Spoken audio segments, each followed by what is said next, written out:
warahmatullahi wabarakatuh.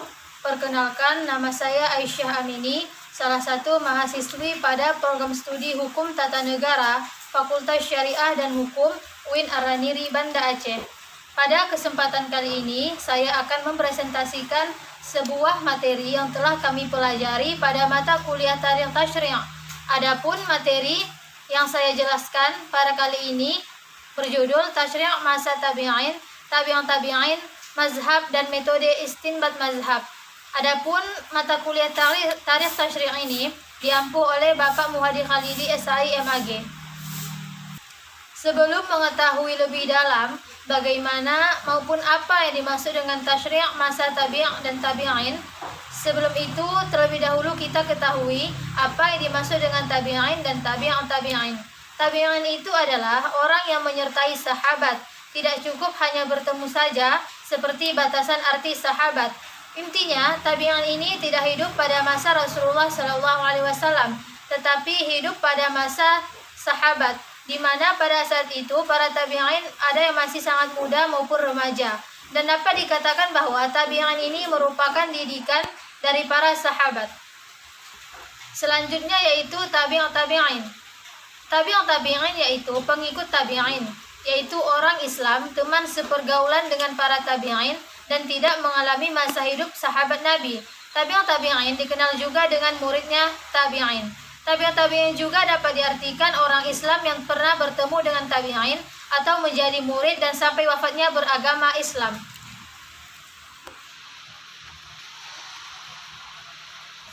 Selanjutnya, pada fase ini perkembangan hukum Islam muncul sangat pesat, ditandai dengan munculnya aliran-aliran politik yang secara implisit mendorong terbentuknya aliran hukum. Walaupun panasnya suasana yang dipengaruhi oleh golongan-golongan pemberontak, yaitu golongan Khawarij, Syiah, yang kemudian mewarnai periode ini. Akan tetapi, fase ini juga disebut dengan masa keemasan Islam, yang pada saat itu telah tumbuh banyak perkembangan ke ilmu pengetahuan. Pada fase ini, ada beberapa faktor yang mempengaruhi perkembangannya. Pertama, yaitu bidang politik. Pada fase ini, perkembangan hukum Islam ditandai dengan munculnya aliran-aliran politik yang secara implisit mendorong terbentuknya aliran hukum. Pada bidang ini timbul 3 golongan politik, yaitu Khawarij, Syiah, dan Jumhur Ulama. Masing-masing kelompok tersebut berpegang kepada prinsip mereka sendiri. Adapun faktor kedua, yaitu perluasan wilayah.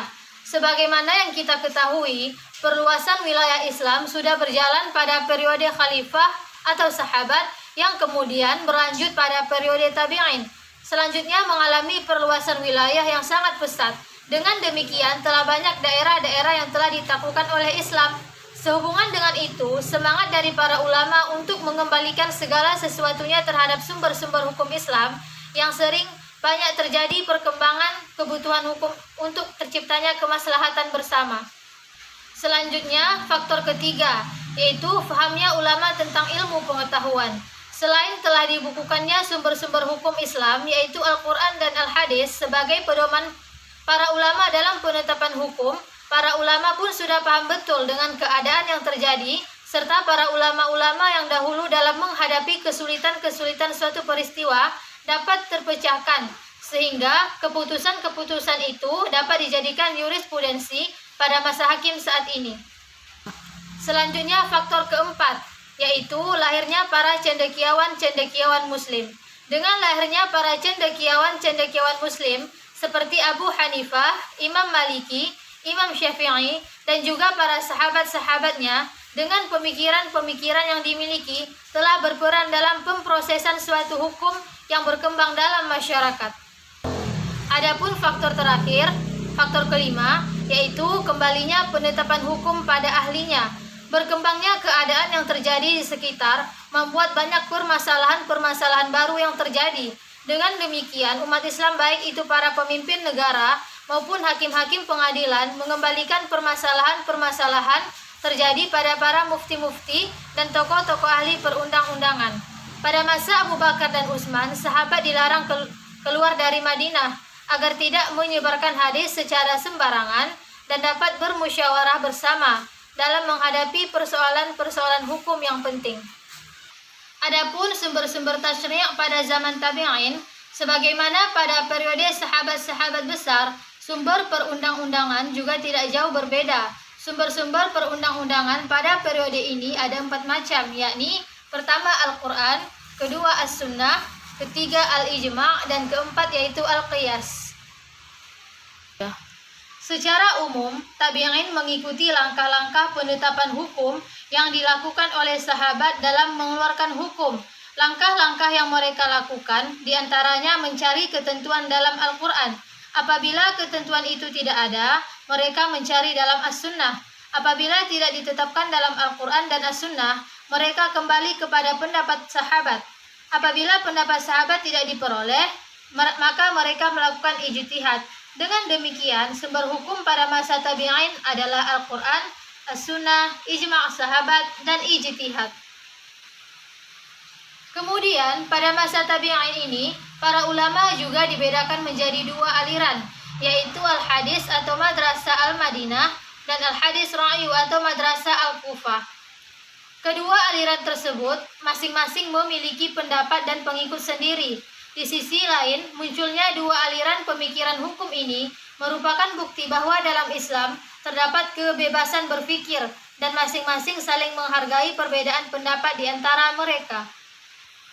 Setelah pada masa tasyri' tabi' dan tabi'in, selanjutnya yang kita ketahui yaitu mazhab dan metode istinbat. Periode ini dimulai sejak berdirinya dinasti Abbasiyah pada awal abad ke-2 Hijriah dan berakhir pada pertengahan abad ke-4 Hijriah.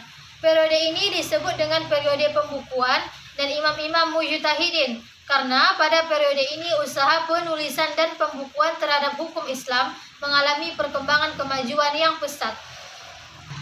Periode ini disebut juga sebagai periode penghimpunan dan ulama-ulama mujtahidin karena selama periode ini lahirlah gerakan aktivitas penulisan dan penghimpunan. Maka berhasil dihimpun As-Sunnah, fatwa-fatwa sahabat ahli fatwa, fatwa-fatwa tabi'in dan tabi'in, dan berhasil disusun tafsir-tafsir Al-Quran yang luas dan fikih ulama-ulama mujtahidin, dan juga berhasil risalah tentang usul fiqh. Proses lahirnya mazhab adalah usaha para pengikut atau pendukung untuk menyebarkan hasil ijtihad imamnya. Penyebaran ini dilakukan dengan metode lisan dan juga tulisan. Kemudian, pengikut hasil ijtihad itu semakin banyak, membentuk suatu komunitas dan disebutlah komunitas tersebut bermazhab imam ini dan itu. Jika dilihat dalam sejarah tasyri' Islam, mazhab lahir dari perjalanan yang cukup panjang, dimulai dari para sahabat Nabi Shallallahu Alaihi Wasallam yang fokus pada ilmu dan hukum, sampai kepada para tabi'in di setiap daerah-daerah. Pada masa tabi'in dan imam-imam mujtahid, muncul sederetan ulama dan dengan jumlah yang cukup banyak. Berbagai kawasan maupun negeri Islam dipenuhi dengan ilmu dan ulama. Banyak di antara mereka yang mencapai tingkatan mujtahid mutlak. Sebagian ulama terbaik itu membuat metode yang digunakan untuk mengenal hukum-hukum. Adapun aliran hukum Islam yang masih terkenal dan masih ada pengikutnya hingga kini hanya ada beberapa, di antaranya yaitu Hanafiyah, Malikiyah, Syafi'iyah, dan Hambaliyah. Yang pertama yaitu mazhab Imam Hanafi. Mazhab Hanafi merupakan mazhab yang paling tua di antara 4 mazhab ahli sunnah wal jamaah yang sangat populer. Mazhab ini dinisbahkan kepada imam besar Abu Hanifah An-Nu'man bin Thabit bin Sultan At-Tamimi yang lahir di Kufah pada tahun 80 Hijriah dan wafat di Baghdad pada tahun 150 Hijriah. Berikutnya mengenai bagaimana metode istinbat dari Imam Hanafi. Sebagaimana yang dikutip oleh Hasbi As-Siddiqi menerangkan bahwa dasar-dasar maupun sumber-sumber hukum Abu Hanifah dalam menegakkan fikih adalah Abu Hanifah memegangi riwayat orang-orang yang terpercaya dan menjauhkan diri dari keburukan serta memperhatikan muamalat manusia dan adat serta uruf mereka itu. Kemudian dapat diketahui bahwa dasar-dasar Imam Abu Hanifah dalam berijtihad ada 7. Yang pertama, kitab Allah Al-Quran Al-Karim. Yang kedua, sunnah Rasulullah yang telah masyhur atau mutawatir. Yang ketiga, pendapat-pendapat dari para sahabat Nabi. Yang keempat, al-qiyas. Yang kelima, istihsan. Yang keenam, ijma' para ulama. Dan yang ketujuh, al-uruf masyarakat muslim. Yang kedua, mazhab Imam Malik. Nama lengkap beliau adalah Malik bin Anas.